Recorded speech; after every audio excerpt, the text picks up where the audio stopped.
Yo, what's good? Welcome to another hip hop album review. This is part 108. The album that I'll be reviewing today is Intelligent Hoodlum's debut album, self-titled Intelligent Hoodlum, released in 1990. For those who know who Intelligent Hoodlum is, he's also known as Tragedy Gaddafi. I'm pretty sure you guys know who Tragedy Gaddafi is, but for those that don't know who he is, I'll tell you. Intelligent Hoodlum, he's an MC from Queensbridge, New York. He was at first, when he got started back in the mid 80s, like around 85, 84, 85, he was part of a group called the Super Kids, which consisted of 3 members. DJ Hot Day. If you guys are into like Queensbridge hip hop, I'm pretty sure you guys have heard that name before. DJ Hot Day, who was the DJ and the producer of the group. Killer Shah, rest in peace to Killer Shah, and Tragic Gaddafi. They put out a couple of singles, stuff like that throughout the 80s, like throughout the mid 80s and stuff like that. But there was a song, their first single that they put out. Don't remember the name of it, but it caught the ear of Marley Marl, because Marley Marl was that dude back in the 80s and shit like that. And you know, he caught the ear, he liked what he heard, and then he actually produced their next single. And you know, he came to a liking to Tragedy's style so much, you know, he put him under, you know, the Juice Crew, even though he was like more like an affiliate of the Juice Crew. And in 1988, he actually was featured on Marley Marl's first album, In Control Volume 1, and he had a solo song called Live Motivators. Excuse me. Oh, I'm about to sneeze. Ooh, excuse me. Sorry about that. Yeah, so he was actually, there was a song called Live Motivators on Marley Marl's In Control Volume 1 album. Definitely check that album out. I have to do a review on that. I will do sometime soon, not sure when. But anyways, getting back to that. And around that time, he actually did a 1.5 year bid for like robbery. He had like a robbery charge, so he had to do like a 1.5 year bid. And he came out back in 1990. And then fast forward to 1990, he recorded this album and he put it out. And this is his first album, Tragic Gaddafi, where he's known as Intelligent Hoodlum. Because around that time, like when he was in jail, he converted to Islam. He became a 5%er, and then, you know, that's how he got his name, Intelligent Hoodlum, and he was known as Tragic Gaddafi. He got his name from that. So there's 3 singles off the album. The singles are Back to Reality, Black and Proud, and Arrested President. So it's 3 singles. Producers in the album, there's only 2, Marley Marl and Large Professor. That's the same Large Professor from Main Source, the shit that he did for Nas and countless other MCs and stuff like that. Show you what the album looks like. See what it is, you know what I'm saying? This is the original pressing, by the way. This is not the re-release version, with the one with the double disc, where it's kind of like the special edition where you got the Intelligent Hoodlum mixed with the Saga of the Hoodlum, his second album. I have his second album. I will do a review on that eventually, but not now. But anyway, getting into this, like I said, 3 singles. Like I said, Back to Reality, Black and Proud, and Arrested President. And the producers Marley Marl and Large Professor. All right, you know how and you know, like I showed you the CD. Open it up. You know what I'm saying? Open it up. See, like kind of like a rose, some type of shit like that, like a rose. You see Tragedy right there, Intelligent Hoodlum right there, just chilling, posing. Yeah, he's just chilling right there. It's when he was rocking glasses and shit like that. A very young 18-year-old Tragic Gaddafi. Alright. So, you know how I get down. I'm gonna skim through some of the tracks. You just know, just go through what the songs are about and stuff like that. Alright. The first track, Intelligent Hoodlum, which is the first song. That song right there, like in the first verse, he actually talks about like what he went through when he was growing up. Like he actually talks about his father and like how his father was into the streets, and by the time he was 18, it's funny because like he was born when his father was 18, but he got killed that same year, so he never met his father. But then it's like, you know, he grew up with his mom and stuff like that. His mom taught him, you know, how to live and stuff like that. But at the same time, he um he had to learn how to survive on his own too. So he just was enamored with the streets, you know, just trying to survive and shit like that. And he talks about that in the first verse. But the other two verses, you know, just talks about, you know, there's a more battle rhyme oriented songs, but it's like battle rhyme type of tracks, lyrics and stuff like that from the last two verses. That's what I got from Intelligent Hoodlum. That's a pretty dope joint. Back to Reality. Back to Reality. I believe it was the first single of the album. That song, Back to Reality. It just talks about him, how he got into hip hop, like how he would have to sneak out of his apartment because he lived in the projects in Queensbridge, obviously. He had to sneak out of his crib, just to, you know, go to the park and see, you know, the MCs do their thing, the DJs and all that shit. And like, his mom didn't like that because, you know, around that time, like in the 70s and 80s, yo, like New York was bad, like, you know, like during the day, even at night, especially at night, because I don't know if you guys grew up in New York, like back in the 80s, 90s, could kind of relate to this. Like, you know, as soon as the street lights come on, that means to take your ass back inside, because that's when the villains and everybody come out. You know, the freaks come out at night and all that shit. All the goons and all that shit. The gangsters, they do their thing and they do all their dirt and stuff like that. So, but anyways, getting back to that song, back to Reality. It just talks about him being a kid, just being enamored by hip hop and stuff like that. How he had to sneak out and, you know, things like that. Everybody's heard those kind of songs before, but that's what I got from that joint right there. That was a dope track right there. Track 3, Trash Invasion. It's just a battle oriented track, you know what I'm saying, like On the Best and stuff like that, you know, which is very typical back in the 90s, 80s and 90s and stuff like that. Track 4, No Justice, No Peace. It pretty much talks about police brutality, pretty much, you know, sort of about how there's one dude named Richie Lou from his hood that he grew up back in the day with, got killed by the cops. Killed by the cops. He was murdered by the cops pretty much, but they got off and stuff like that. So, like, you know, it's just so, like, he just hates the fact that, you know, they just get away with anything. You know what I'm saying? And like, there's no justice. You know what I mean? But like, if me and you was to do something like that to what that cop did, we would be in jail. We'd get the death penalty depending on what state you're in, or you'll be doing football numbers in jail. So, and that's what he pretty much talks about. You know what I'm saying? So that's what I got from that joint right there. Track 5, Party Animal. That song is pretty cool. I like that joint. It pretty much has like a party vibe, like something that I can see LL Cool J rapping on. That could have been on like Mama Said Knock You Out album, which I will talk about later on. As far as like the production and all that stuff.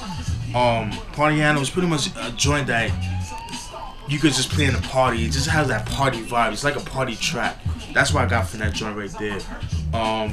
Party Animal, like, that's a pretty dope track. That could have been a single too. Black and Proud, track 6, which I believe was the second single of the album. Excuse me. It's pretty much sort about, you know, just sort about black empowerment. Just saying like how, you know, black man was the first black man on the world and stuff like that.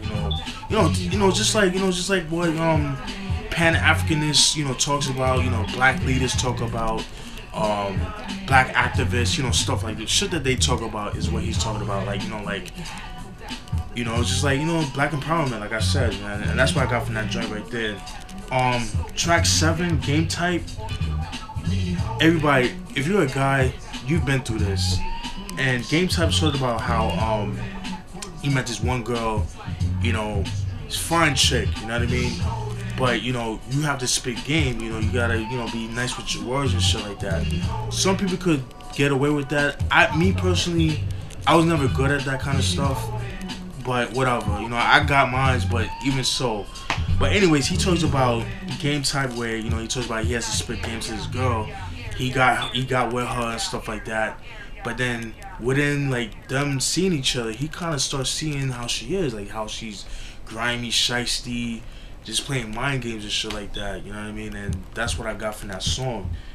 Just saying like, yo, how these girls nowadays, even back then and now, it's just like how they just play mind games. Not all girls, but you guys know what I'm saying. But like, just saying like just playing bullshit mind games, man. And and he doesn't have time for that. And then he felt some type of way about that. And then you just gotta listen to the track, but it's definitely relatable especially if you're a guy, and for the girls too, because you do have guys that play stupid ass games too, that try to be a player type and stuff like that.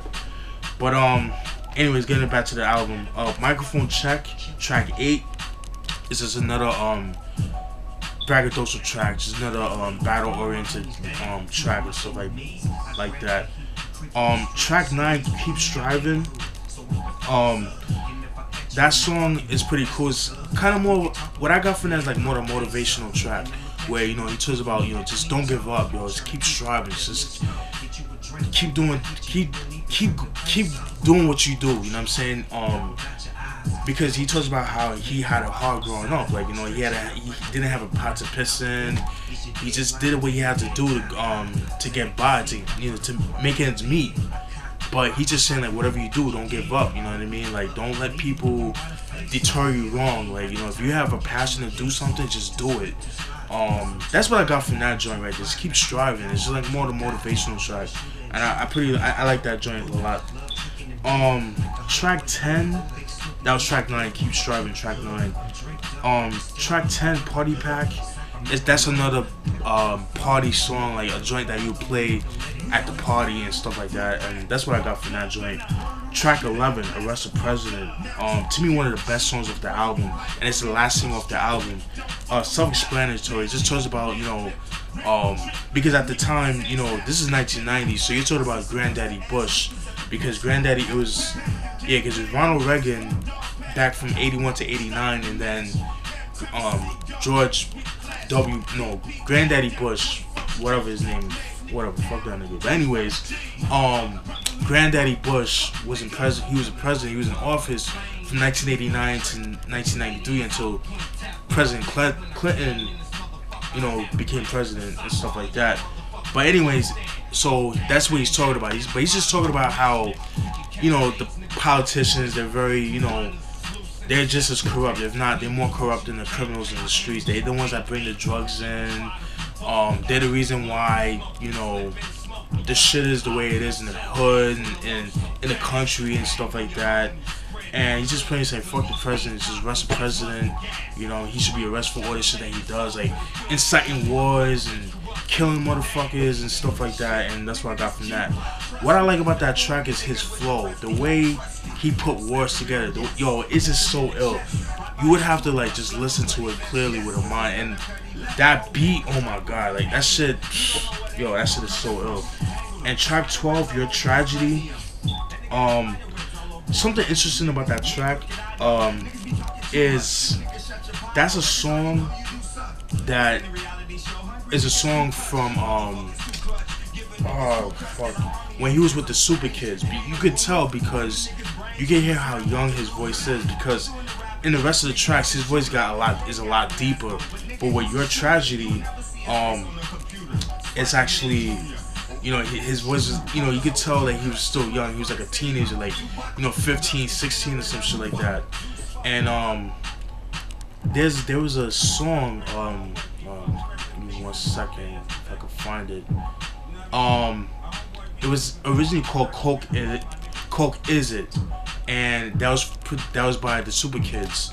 And it's just another braggadocio track and stuff like that. Pretty dope.